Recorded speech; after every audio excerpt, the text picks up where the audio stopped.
चौपाल देखभाळा सगळ्या ग्रामीण भाई बहना ने राम राम सा भाई बहना ज्યાં चौपाल रमा यहाँ पर रोजीना नवा नवा विषय ले रताया करा और सावटी जानकारी हासिल करा उन्हीं प्रकार आज भी अपनी चौपाल रमाए आप एक न्यारो निर्बल और एक नवादो विषय ले चर्चा में करसे और खासा बताओ जानकारी हासिल करसे। भाई बहना आपनो आज को कार्यक्रम है अटल भूजल योजना के ऊपर। अटल भूजल योजना यानी कि जमीन को जो पानी है बिन आप की प्रकार सहेजा ताकि आप अपनी आबा वाली पीढ़ियों के लिए भी पानी छोड़ सका। और भाई बहना अपनो राजस्थान की जो भौगोलिक परिस्थितियां हैं और रेगिस्तान को राज्य है एक मायने तो पानी को महत्व और भी ज़्यादा बढ़ जाए। आप अपने राजस्थानी लोक संस्कृति लोक गीता का नहीं देखा तो पानी को खासा महत्व बतायो है कि घी ये ढूढ़े तो मारो क्यों ही नहीं बिगड़े, घी ये ढूढ़े तो मारो क्यों ही नहीं बिगड़े, और पानी डो ढूढ़े तो मारो जीवड़ो बड़े, धीरे चाल ये पणियारी लेंगो घर दबरे। अठा के अति समझदारी है कि अगर घी ढूढ़ जाए तो क्यों फर्क को नहीं पड़े, पर पानी ढूढ़े तो जीव बड़े। और अपना बड़गा आता समझदार हा और बाई समझदारी यदि आप भी दिखावा तो आप ये भूजल ने संरक्षित रख सका। तो भाई बना आप इन की जानकारी हासिल कर सकें। जी जानकारी ले रहा अपने पीछे डॉक्टर विवेक नारायण भावे साहब जी पधार्या है जिसका अधीक्षण भूजल वैज्ञानिक है और साथ ही अटल भूजल योजना का मैंने अपना राजस्थान राज्य का नोडल अधिकारी है। डॉक्टर भावे साहब आप चौपाल स्टूडियो में घणो घणो स्वागत है सर। धन्यवाद, आभार। भावे साहब सौ पहले तो आप बताओ कि आपने राजस्थान का मैंने ये भूजल जो जमीन को पानी है भी कहीं स्थिति है।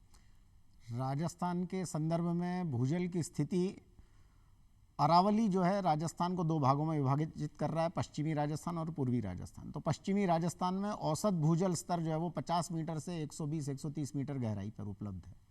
पूर्वी राजस्थान में गहराई कम है लेकिन चट्टानी भूभाग होने के कारण और ज़्यादा लंबे समय तक भूजल उपलब्ध नहीं हो पा रहा है अतिदोहन के कारण, तो वहाँ पर गहराई जो है 12-15 मीटर से लेकर 30-35 मीटर तक भूजल उपलब्ध है।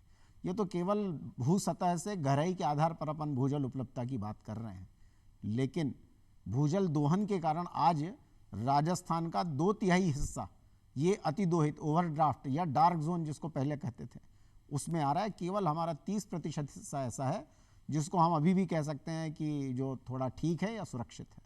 तो राजस्थान के संदर्भ में भूजल की स्थिति इस समय चिंताजनक जरूर है। और जो भूजल है वो भी पूर्व को कोनी के आप सिंचाई का काम ले सका या पीबा का काम ले सका।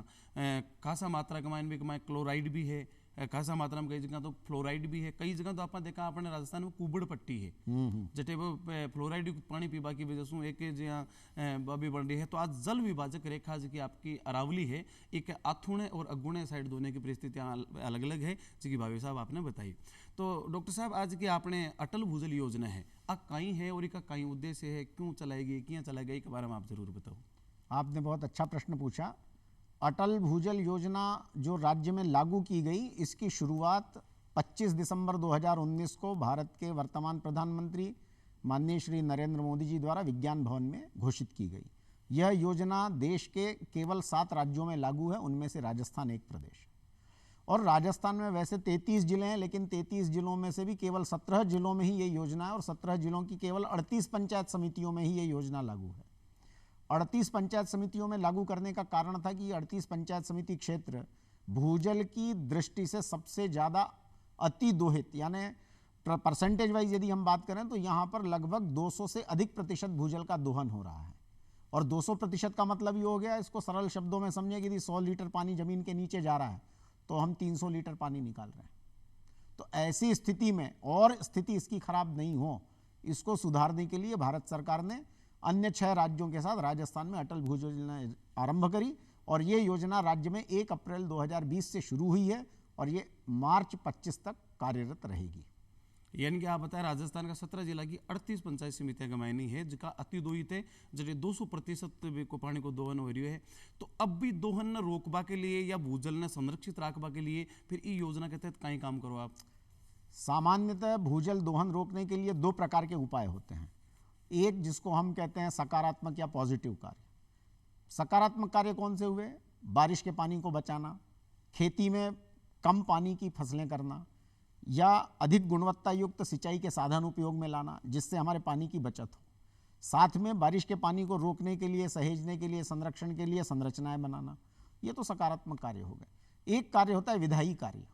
विधायी कार्य का मतलब है कानून बनाकर पानी के ऊपर कोई नियमावली बनाना। अभी राजस्थान में ये माननीय मुख्यमंत्री जी ने घोषणा की है बजट सत्र में गत वर्ष कि राजस्थान में एक विधायी प्रबंधन किया जाएगा।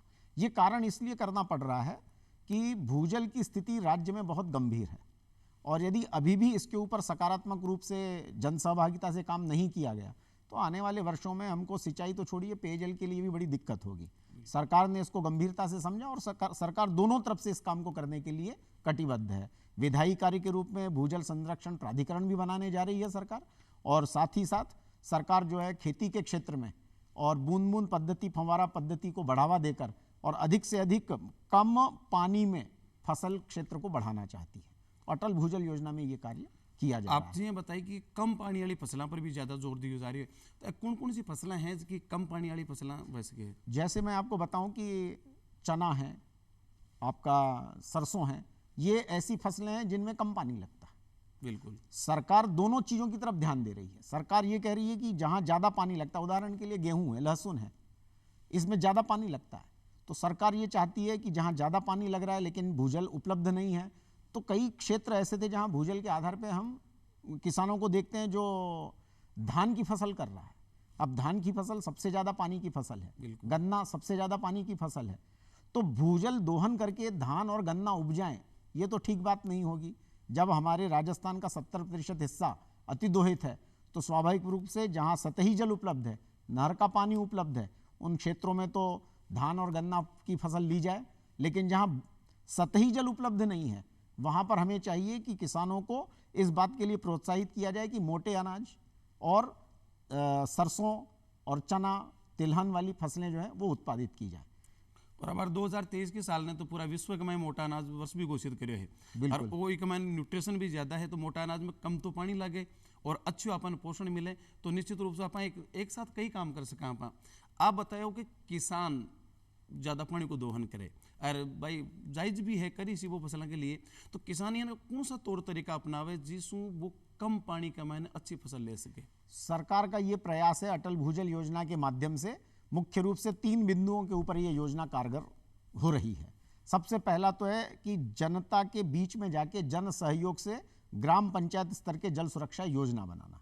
जल सुरक्षा योजना का मतलब है ग्राम पंचायत की बैठक करना, जन समुदाय को बुलाना, जन समुदाय से वहाँ की क्या आवश्यकताएं हैं पानी के स्रोतों की, कितना पानी उपलब्ध है सतह पर या कितना पानी उपलब्ध है सतह के नीचे, वहाँ खेती में कितना पानी लगता है, पीने के लिए कितना पानी चाहिए, इसका लेखा जोखा करना, जिसको कहते हैं वाटर बजट।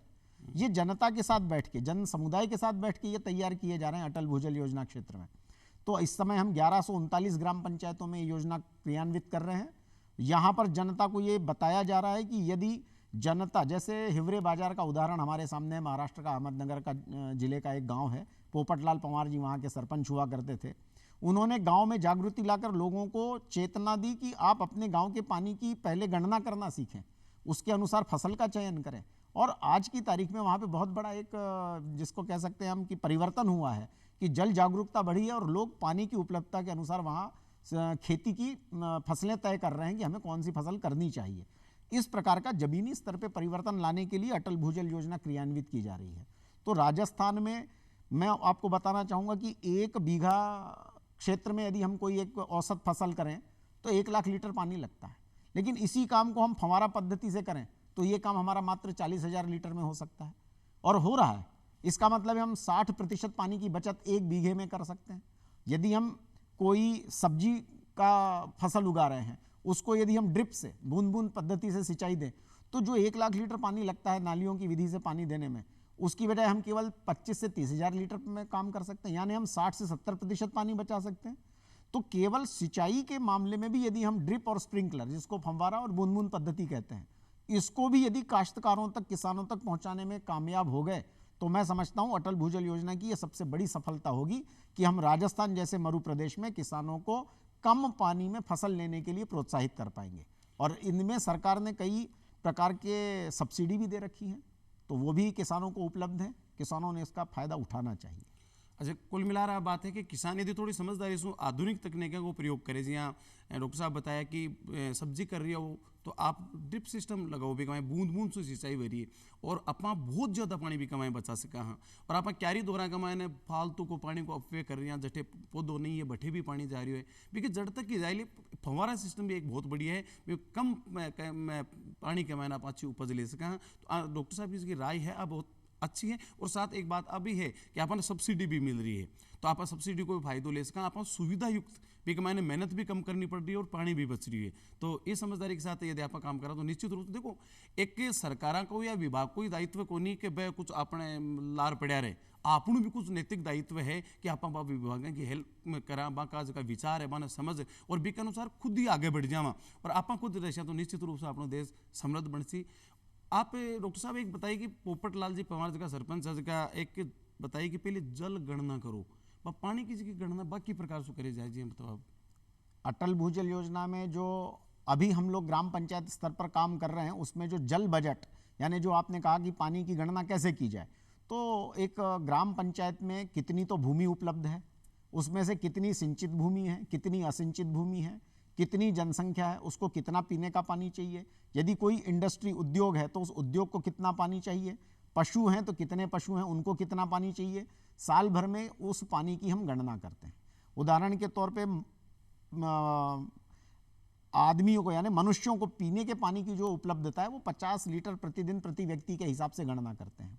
जानवरों के लिए ऊंट के लिए ज़्यादा है और गाय भैंसों के लिए 30 से 40 लीटर प्रतिदिन है, भैंस के लिए 60 लीटर प्रतिदिन है। इस तरीके से पशु पक्षियों के लिए सारी गणना कर लेते हैं। कृषि में कितनी सिंचाई लगेगी हमको उसके अनुसार गणना करते हैं। लेकिन ये 38 पंचायत समितियों के जो 1139 ग्राम पंचायत हैं ये सभी अतिदोहित क्षेत्र में आती हैं और इसलिए यहाँ की सिंचित भूमि को सिंचित करने के लिए पूरा पानी उपलब्ध नहीं है। तो जहाँ गेहूं की फसल के लिए 5 बार सिंचाई करनी पड़ती है, ये 2 या 3 पानी ही दे पाते हैं। कम पानी देने से गेहूं की उपज जो है वो कम होती है, पैदावार कम होती है और प्रति बीघा उत्पादन कम होता है, जबकि लागत में कोई कमी नहीं हो रही है।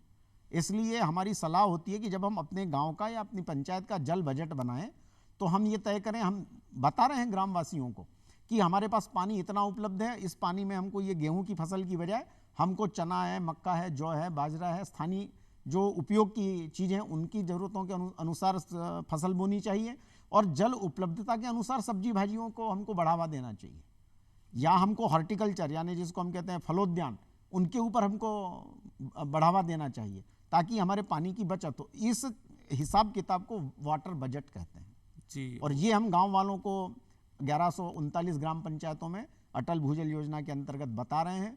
और मैं आपको बताना चाहूँगा गत वर्ष लगभग 10,213 हेक्टेयर भूमि ड्रिप और स्प्रिंकलर के अंतर्गत अटल भूजल योजना में वार्षिक आधार पर बढ़ोतरी हुई है। जी बहुत बढ़िया बात है, तो अच्छी उपलब्धि एक।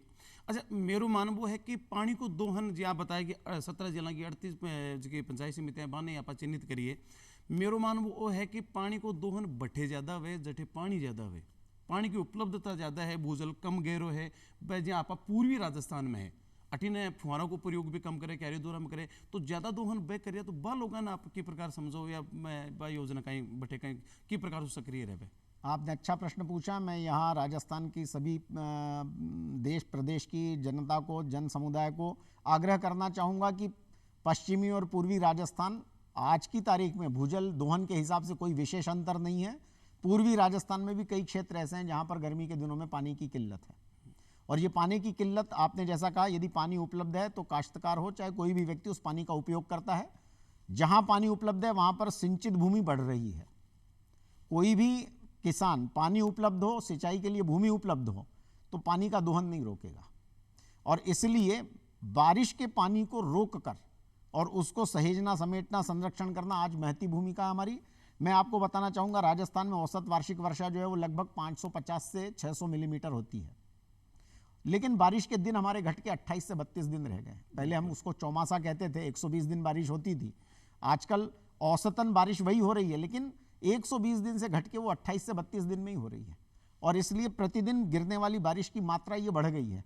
और यदि हम उसको सहेज समेट के उस समय तालाबों में, ताल तलैयों में, एनीकट में, खडीन में, जोहड़ में नहीं इकट्ठा करेंगे तो क्या होगा कि ये बारिश का पानी बह के अपने क्षेत्र से बाहर निकल जाएगा और जब बाहर चला जाएगा तो हमें उसके संरक्षण का कोई मार्ग नहीं मिलेगा।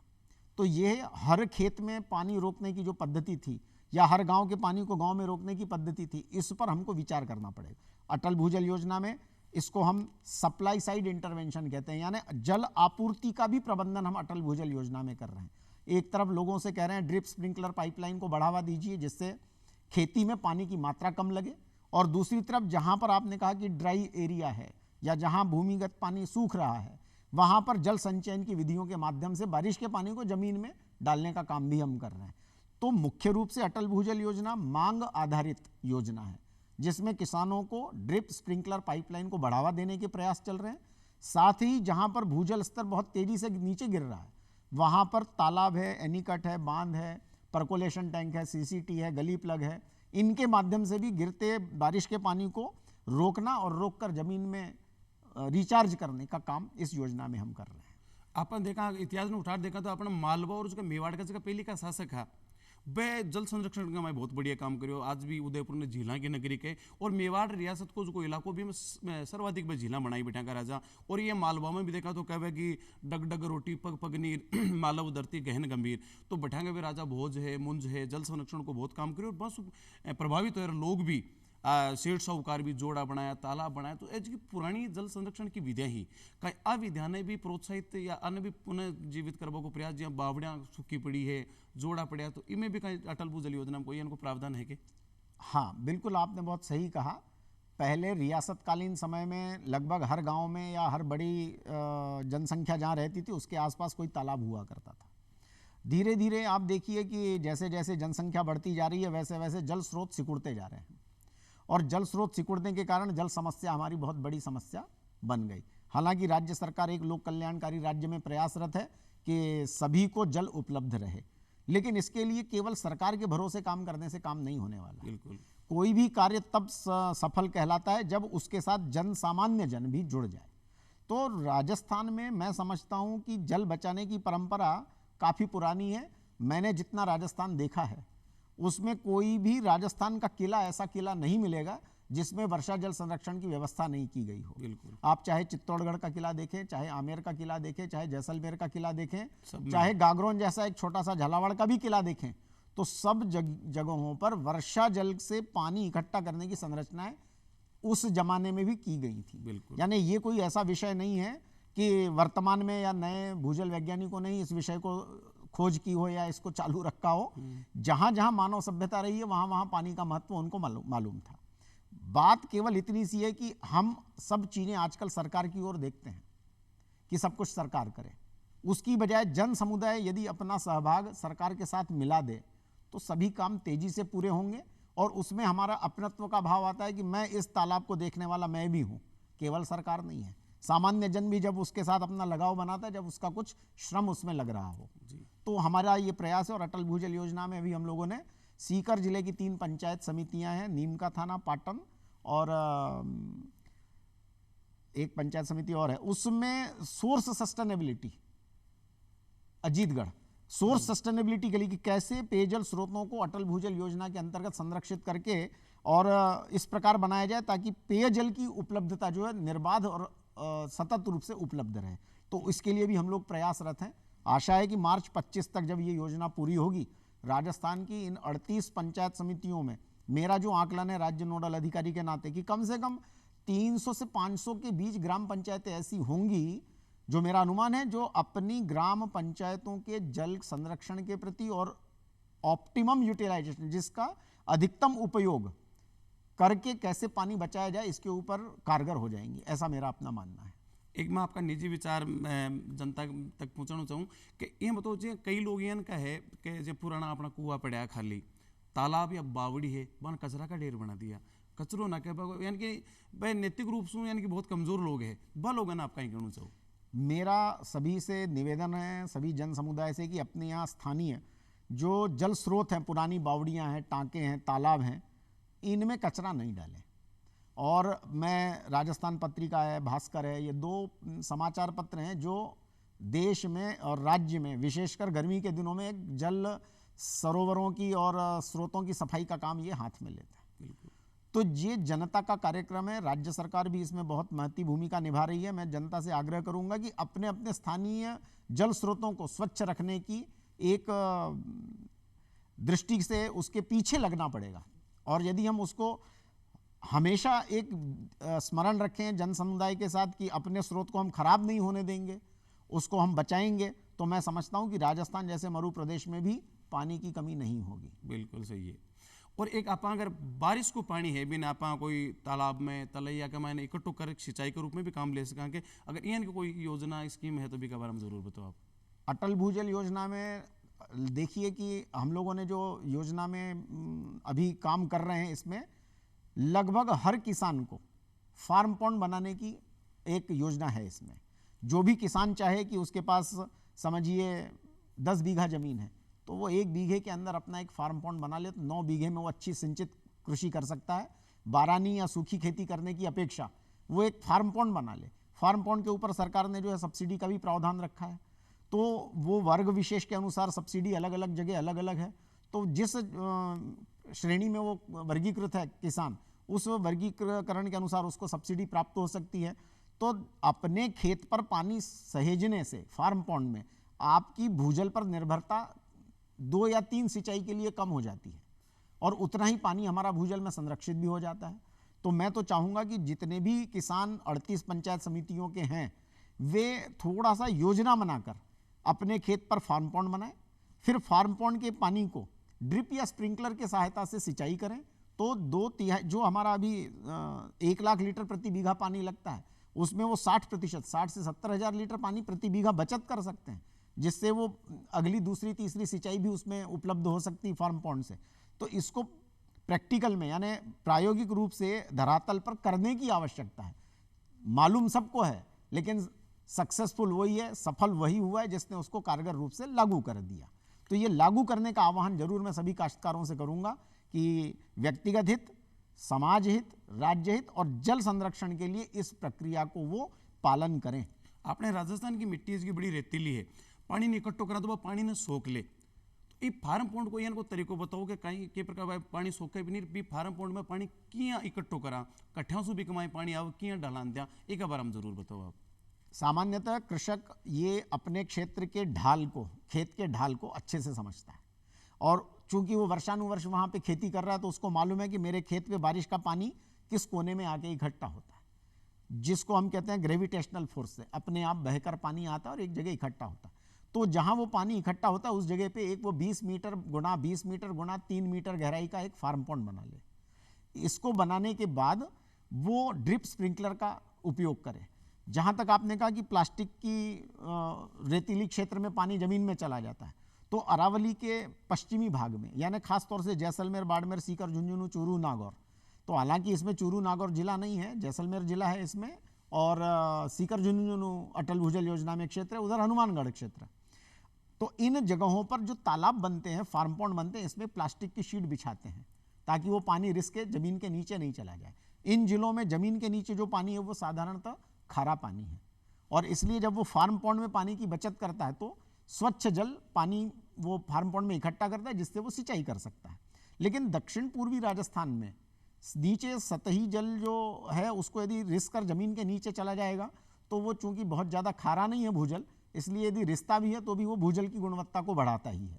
तो इसलिए दक्षिण पूर्वी राजस्थान में हमको प्लास्टिक की शीट फार्म पॉन्ड में लगाने की जरूरत नहीं है। यदि बारिश का पानी इकट्ठा होकर रिश्ता भी है तो वो भूजल भंडारों को बढ़ाता है। लेकिन पश्चिमी राजस्थान में हमको प्लास्टिक शीट इसलिए लगानी पड़ती क्योंकि वो रिस कर खारे पानी में मिल जाती है, और इसलिए पश्चिमी राजस्थान में फार्म पॉन्ड में प्लास्टिक शीट लगाना पड़ती है, दक्षिण पूर्वी राजस्थान में इसकी आवश्यकता नहीं है। एक आपका विभाग का कोई टोल फ्री नंबर भी है कि जिसके माध्यम से कोई किसान भाई फोन कर आपसे संपूर्ण जानकारियां प्राप्त कर सके? हाँ, हमारे विभाग का अटल भूजल योजना में 1800-110121 ये नंबर है, टोल फ्री है, और इस पर आप अटल भूजल योजना से संबंधित कोई भी जानकारी, अटल भूजल योजना में यदि आपको कोई चीज़ मालूम करनी है, यदि आप कोई सुझाव देना चाहते हैं, यदि आप कोई अपनी बात रखना चाहते हैं, तो इस नंबर पर भी आप फ़ोन करेंगे, और इस फ़ोन का खर्चा सरकार उठाती है, आपको उसका खर्चा भी नहीं लगता है। टोल फ्री का मतलब ही है कि खर्चा सरकार करेगी, आप बात कर सकते हैं। तो यदि आप इस नंबर पर बात करेंगे तो आपके फ़ोन का बिल भी नहीं आना है, और आप अपनी बात को सरकार तक पहुंचाएंगे, और उसमें जो समाधान है सरकार आपको वापस फ़ोन करके और आपको समाधान बताती है और आपसे पूछने के बाद आपकी समस्या का निराकरण भी करती है। आज जठन तक योजना पूरी हो जाएली जब इको अपन कई सकारात्मक परिणाम देखने मिल सी। इसका जो सकारात्मक परिणाम है सबसे बड़ा वो ये है कि घटते भूजल स्तर में क्या रोक लग पाई।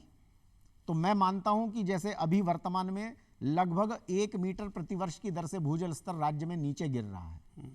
मार्च 25 में जब ये योजना पूरी होगी तो हमको ये आकलन करना है कि क्या ये 1 मीटर की दर से ही पानी नीचे गिर रहा था या 50 सेंटीमीटर या 70 सेंटीमीटर की दर से पानी नीचे जा रहा है, या पानी जो है वो अब गिरने की दर जो है वो खत्म हो चुकी है।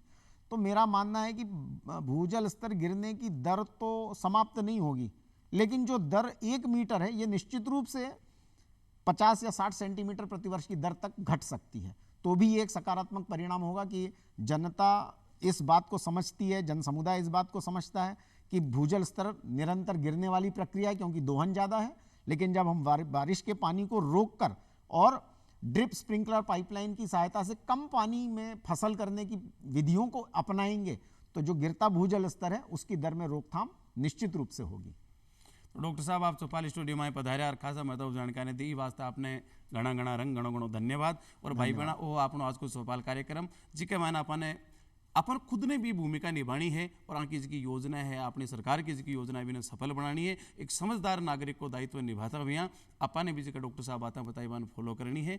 और आशा करें आज को कार्यक्रम आपने दाया हो सी फिर मिलसे एक नया विषय के साथ। जब तानी चाहूँ आपसे इजाजत। राम राम सा।